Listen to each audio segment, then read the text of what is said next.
The evening started like any other. I came home, kicked off my shoes, and threw my keys onto the counter. The house smelled like vanilla candles, the same ones Emily always bought. Everything looked normal, too normal. She was in the kitchen, humming some pop song under her breath while scrolling on her phone. Her wine glass was half full, lipstick smudged on the rim. She didn't look up when I walked in. Something in my gut twisted. Lately, there had been a shift, something subtle but sharp. I couldn't name it. I couldn't put my finger on it, but it was there, like a bad taste in the back of my throat. I walked over, leaning on the counter. "Good day at work?" She blinked up at me, like she had to adjust to my presence. "Oh yeah, just the usual." "You lie." Lies slide off the tongue so easily when you've had practice. I studied her face, the way she tucked her hair behind her ear, a nervous tick she always did when she was caught off guard. But instead of pushing, I just nodded. "Same." She gave me a quick smile and turned back to her phone, her fingers moving fast over the screen. I poured myself a drink, flicking to her reflection in the window above the sink, the way she bit her lip, the way her shoulders tensed. Something was off. Then, as if the universe wanted to throw me straight into hell, her phone vibrated. I wasn't looking. I didn't need to, but I saw the name anyway, Ryan. A name I had never cared about before, a name I had never even thought twice about. But in that moment, it burned itself into my mind like a brand. Her thumb hovered over the screen for a second too long, then she tilted the phone away from me and clicked it off. My pulse slammed against my skull. I kept my voice casual. "Who was that?" She hesitated. "Just work stuff." Another lie. I felt something inside me shift. I had always trusted her, never doubted her, never thought I would be the guy standing in his own kitchen, watching his wife lie to his face. But I wasn't stupid. I didn't confront her, not yet. I took a slow sip of my drink, letting the ice clink against the glass. "Cool. So what's for dinner?" She relaxed, smiled, and started talking about some recipe she found online, but I wasn't listening. My mind was already working, already planning, because I needed to know, and I would. I didn't sleep that night. Emily curled up beside me, her breathing slow, steady, peaceful, like nothing was wrong, like she wasn't hiding something. But I could feel the lie in the air, thick and suffocating. I stared at the ceiling, replaying the moment in the kitchen over and over. Ryan. Who the hell was Ryan to her? A name shouldn't mean anything.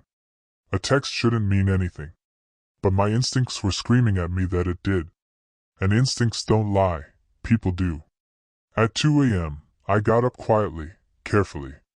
I took her phone from the nightstand, my heart hammering as I glanced at her sleeping face. Locked, of course. But I knew her passcode. She had given it to me months ago, back when trust still existed between us. My fingers hesitated over the numbers. I almost stopped myself, almost put the phone back. Then I thought about the way she tilted her screen away from me. I entered the code. The home screen opened, and just like that, my world split in half. The messages were right there, dozens of them. Some deleted, but not all. And the ones that remained were enough.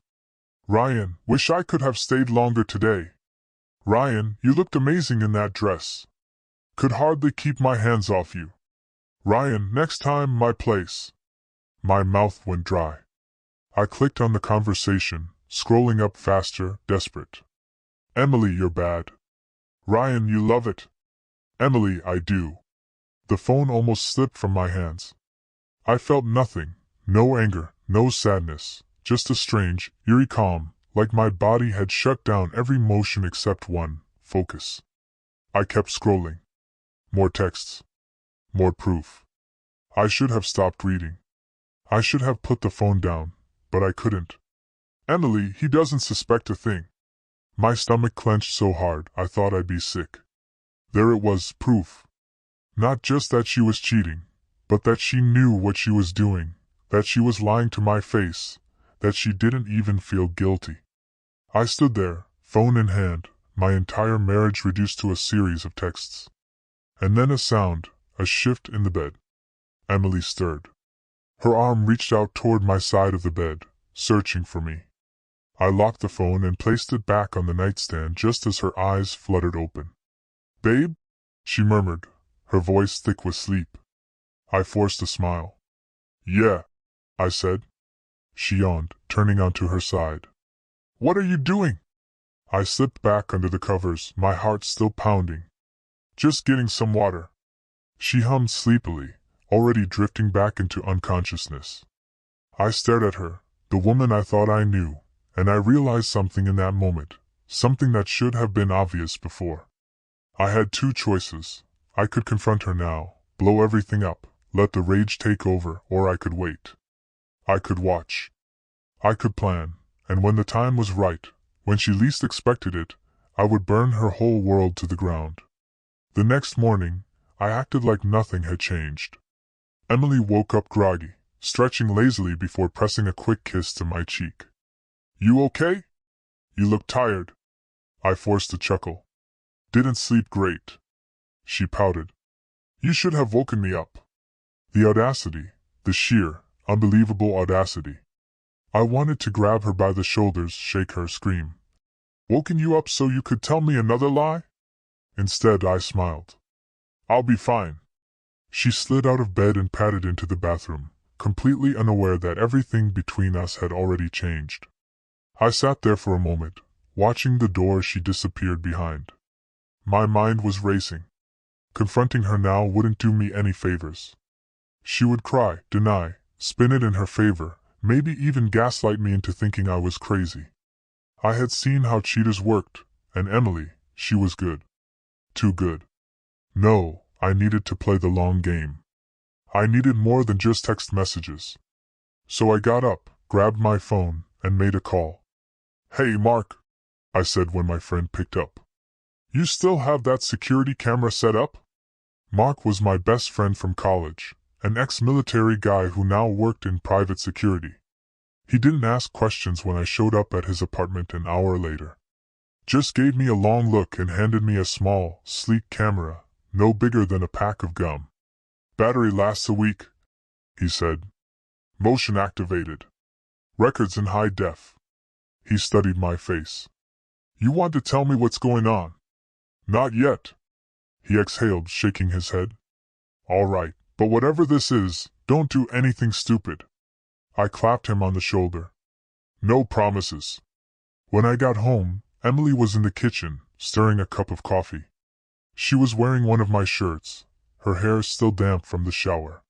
She looked like the woman I married, the woman I loved. But I knew better now. She turned, smiling. "You left early." "Had to run some errands," I said easily, walking over and pressing a kiss to the side of her head. The moment my lips touched her, I felt sick. She smelled the same, felt the same, but she wasn't. She had already let another man put his hands on her, and yet she stood there, looking at me like nothing was wrong. I glanced at her phone, sitting on the counter beside her. "Busy day at work?"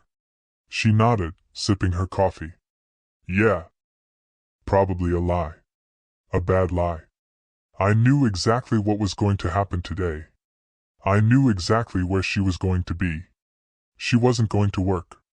She was going to see him, and I was going to catch her. The camera was easy to hide. I placed it in the living room, angled toward the front door. If she brought him here, I'd have it all on video. But I wasn't going to wait around like some idiot. I needed to see it with my own eyes. So, an hour later, I kissed her goodbye, grabbed my keys, and drove down the street. Then I parked, killed the engine, and waited. Enough. 20 minutes later, Emily walked out of the house, but she wasn't dressed for work. She was dressed to impress, a tight dress, heels, hair done just right. She got into her car, and I let her drive off before pulling out and following her. My hands were steady on the wheel, my pulse calm. I wasn't angry, not yet, because I wasn't walking into this blind. I was going to watch, and when the time came, I was going to destroy her. I followed her carefully, keeping a few cars behind. She didn't even glance in the rearview mirror. She had no idea she was being watched, no idea that the lies she thought were so well hidden were already unraveling. She wasn't going to work. I knew that the second she took a left instead of a right, avoiding downtown completely. Instead, she drove toward a part of the city filled with boutique hotels, quiet cafes, places where people could disappear for a few hours without anyone noticing. She pulled into a hotel parking lot. Not a five-star luxury place, not some rundown motel either, just one of those forgettable mid-range spots, the kind of place you'd go if you didn't want to be noticed. I gripped the steering wheel, watching as she stepped out of the car. Her body language was different now, confident, excited, like she was walking towards something she wanted. And then he appeared. Ryan. I had only seen him in pictures before, company Christmas parties, work events Emily forced me to attend, but seeing him in person, seeing them together, was a different kind of hell. He wasn't special, average height, average build, just some guy in a button-down and jeans. But Emily's face lit up when she saw him, the way she smiled, the way she touched his arm, the way she leaned into him. She had never looked at me like that, not in a long time. I felt something inside me crack. I should have gotten out of the car right then. Should have marched up to them, called her name, watched her face crumble in real time. But I didn't, because I needed more than a confrontation. I needed her to think she had gotten away with it. I pulled out my phone and snapped a few photos as they walked inside together. Then I sat there, staring at the entrance, knowing exactly what was happening on the other side of those doors. I had never felt rage like this before. It wasn't loud, it wasn't violent. It was quiet, cold, focused. After an hour, they walked back out. Emily's hair was a little messy, her lipstick slightly faded. Ryan leaned in, whispered something in her ear, and she laughed, laughing like she didn't have a husband waiting for her at home. They kissed. Not a quick, guilty peck, a slow, deep, familiar kiss. And that was when the anger finally hit, a slow burn in my chest, spreading like wildfire. I clenched my jaw, exhaled through my nose. Not yet, not here. I watched as Ryan walked to his car, as Emily smoothed her dress, checked her reflection in the window, and then drove off, heading home to me like nothing had happened. I let her get ahead before following, my mind already spinning. She thought she had fooled me. She thought she was safe, but she had no idea what was coming. I got home before she did. I had enough time to pour myself a drink, sit on the couch, and breathe. My hands weren't shaking, my heart wasn't racing. I was past that now. Emily walked in 10 minutes later, kicking off her heels like she'd just come back from a long day at work, like she hadn't just been in a hotel with another man. I watched her, waiting, wondering if she'd give me anything, some tiny sign of guilt, hesitation, regret. Nothing. Just the same easy smile as she walked over and kissed me on the cheek. Hey, babe. I took a sip of my drink, swallowing the bitterness in my throat. Hey. She flopped onto the couch beside me, stretching out with a satisfied sigh. Work was brutal today, she said so easily. I turned to look at her. Yeah? She nodded, rolling her shoulders. Meetings all morning, and then some stupid system crash that took forever to fix. I'm exhausted. She could have just said. I was with Ryan. We booked a hotel. He touched me like a husband should. I don't love you anymore.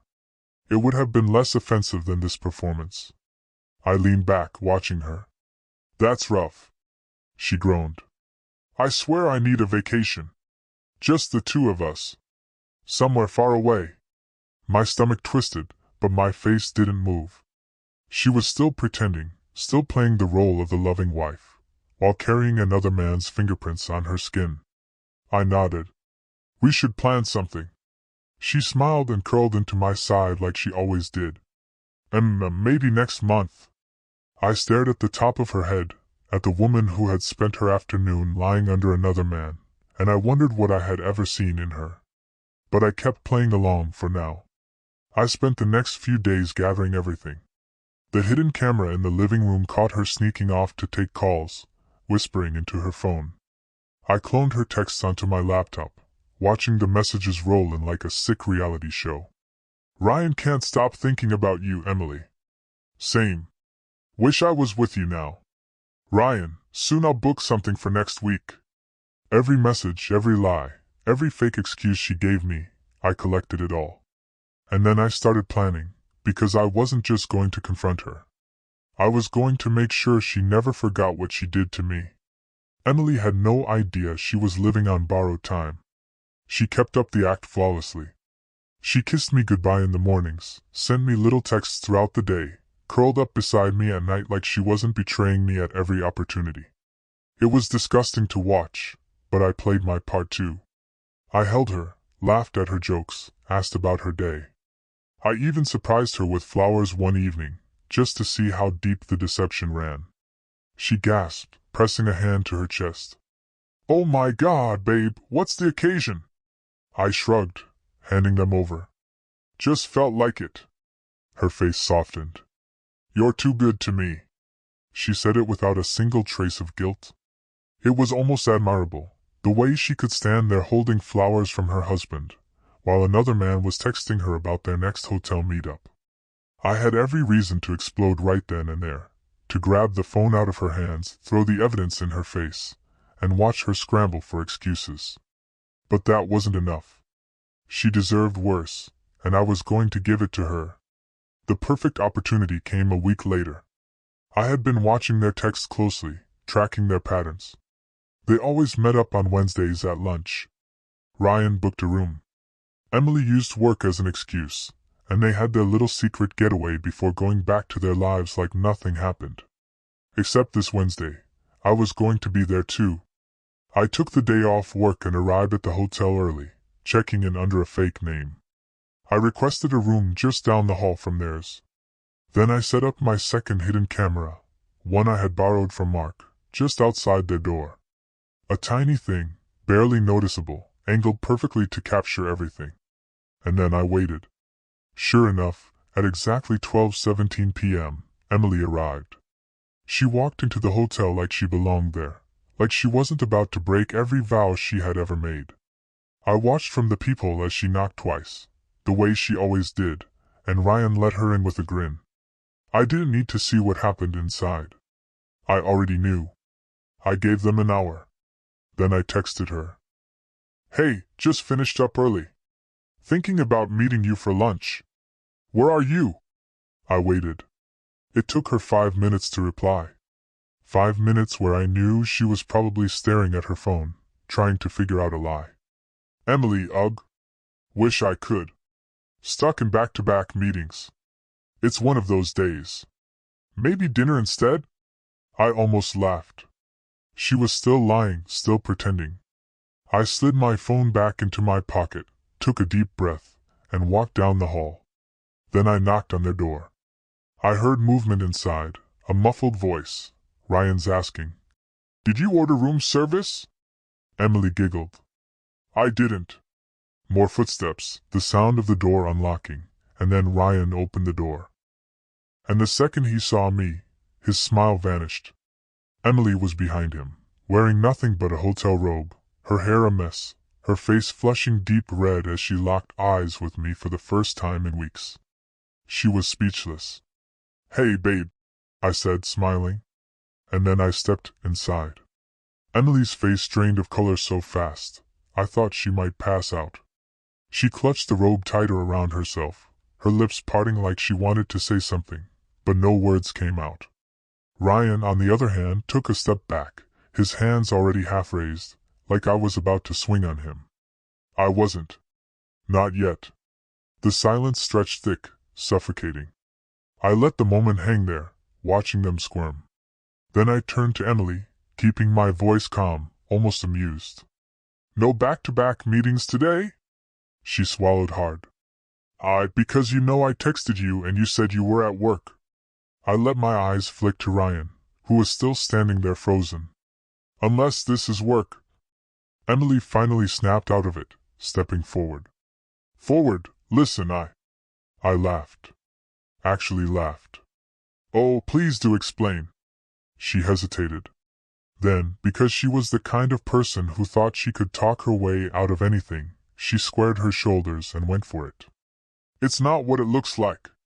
I tilted my head, genuinely impressed by her nerve. It's not. I gestured to the robe, the unmade bed behind them. Because it really looks like you're sleeping with Ryan in a cheap hotel on your lunch break. Her jaw tightened. I was going to tell you that. That actually made me laugh again. When? Before or after your next meeting? Ryan finally found his voice. Look, man. I turned on him so fast, he shut up immediately. You. I pointed at him, my voice still calm, still steady. Do not speak. Ryan, brilliant, confident Ryan, did exactly as he was told. Emily reached for my arm. Please, just let me explain. I stepped back, shaking my head. Explain what? That you've been sneaking around behind my back? That you've been lying to my face every single day?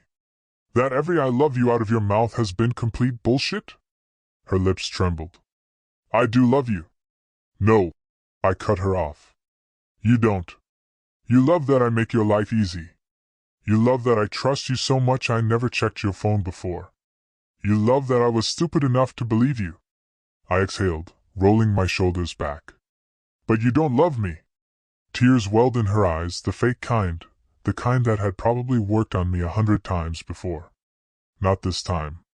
I turned to Ryan. So tell me, how long has this been going on? He hesitated. One glance at Emily, and I already knew. Jesus Christ, I muttered, shaking my head. Long enough that you have to check with her before you answer.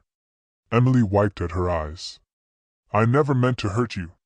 That's the part that pisses me off the most, I said, my voice sharp. You didn't care if you hurt me. You never even thought about it. She stepped forward again, trying to take my hand. We can fix this. I laughed, loud, mean. Fix what, Emily? You think I'm just going to forget this? That we're going to go home, order takeout, and pretend you didn't just spend your afternoon in a hotel bed with him?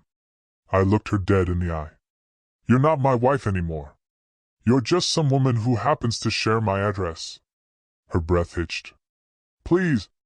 I turned and walked to the door. Then I paused, looking over my shoulder. Oh, before I forget. I pulled my phone out, tapped the screen, and flipped it around, the camera footage. Ryan opening the door, Emily standing behind him in her robe, the entire moment captured in high-definition clarity.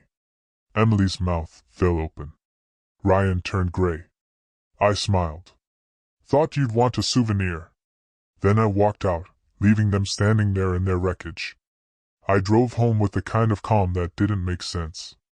I should have been shaking with rage, screaming into the void, punching holes in the walls.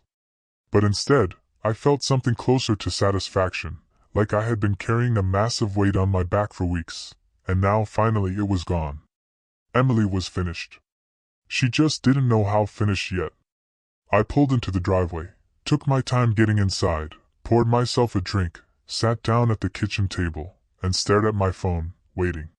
Sure enough, it started ringing within minutes. Emily. I let it ring. She called again and again. By the fourth call, she gave up and started texting instead. Emily, please come back. We need to talk.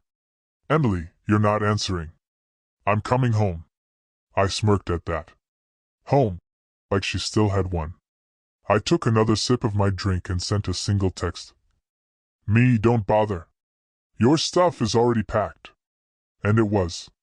I had been preparing for this moment since the second I saw that first text from Ryan.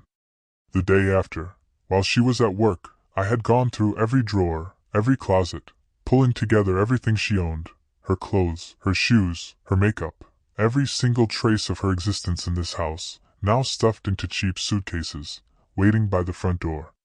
She lost the right to call this place home the second she knocked on Ryan's hotel room door. Not even 10 minutes later, I heard the sound of tires screeching to a stop outside. The front door burst open, and there she was, hair still messy from her little lunch break. Her eyes landed on the suitcases, and just like that, the reality of the situation hit her. She looked at me, her breath shallow. You're serious? I leaned back in my chair, swirling the ice in my glass. Dead serious. Her hands clenched into fists at her sides. You're just, what? Throwing me out? I raised an eyebrow. Did you think there was another option? She stepped forward, her voice pitching higher. This is our house, Adam. You can't just... I cut her off with a sharp laugh. Our house? No, sweetheart. This is my house. Your name isn't on the deed. Never was. I took a slow sip of my drink, letting that fact sink in. So, yeah, I can just throw you out. Her face twisted. She wasn't crying anymore. The fake remorse was gone. This was the real Emily, the one who only showed up when she wasn't getting her way. You're being ridiculous, she snapped. You're ending our marriage over a mistake. I set my drink down, stood up, and walked toward her. She didn't move. Mistakes are things you accidentally do, I said quietly. You didn't accidentally book a hotel. You didn't accidentally take off your clothes. You didn't accidentally sleep with him over and over again. I tilted my head. You chose this. So now I'm making my choice. She let out a harsh breath, glancing at the suitcases. I have nowhere to go. I shrugged. That's not my problem. Her lip curled. I'll go to Ryan's. Then I laughed again. You sure about that? She hesitated, and that's when she realized I had nothing to lose. But she did. Her perfect little affair was about to cost her everything. I smiled. Go ahead. Call him. See if he wants to play house with you now that there's no secrecy, no thrill, no risk. I gestured toward the door. Go find out if you were just his little lunch break, or if he actually gives a damn about you. She hesitated for a second too long, and that told me everything. I leaned in, lowering my voice to a whisper. You destroyed your marriage for a man who doesn't even want you. Her jaw clenched, but she didn't deny it.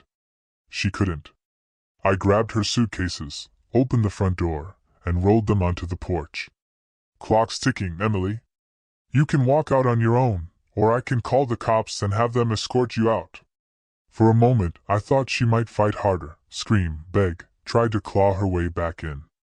But instead, she stepped outside, lifting her chin like she still had an ounce of dignity left.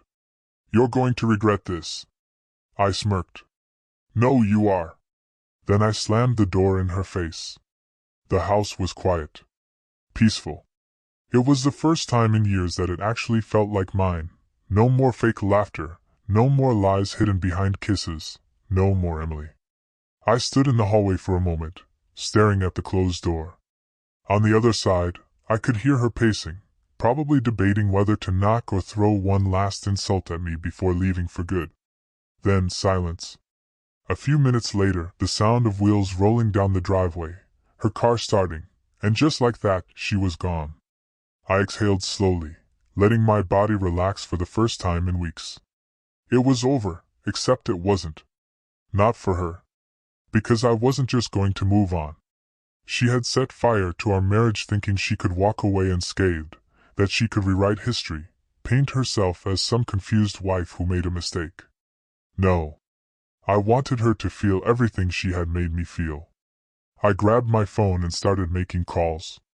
First to her parents. Her mother answered. Adam, how are you? I let out a long sigh. Not great, actually. Emily and I wanted to tell you myself, before you've heard it from someone else. We're divorcing. A sharp inhale. What? Why? I didn't soften the blow. She's been cheating on me for months. Silence. Then a shaky breath. That can't be true. I pulled up the text screenshots and forwarded them without hesitation. Check your phone. A few moments passed, then her mother's voice, thick with disbelief. Oh my God! She moved out today. I continued calm. I just thought you should know before she starts spinning the story. Her mother didn't respond right away, but when she did, her voice was colder, angrier. Thank you for telling me. One down. I moved to the next name on my list. her boss. Emily and Ryan worked together. Their company had a strict no-office relationships policy, and while I didn't give a damn about Ryan's job, I wanted Emily to face real consequences. I found her boss's number in my contacts. He and I had spoken a few times at company events. I dialed. "Hey Tom, it's Adam." "Oh hey, how's it going?" I sighed. "Not great. I have something you need to see." I forwarded the screenshots. 2 minutes later, I heard the sharp inhale. "Is this?" "Yes." I kept my voice steady. "I know your company's policy on this kind of thing. Figured you'd want to handle it internally."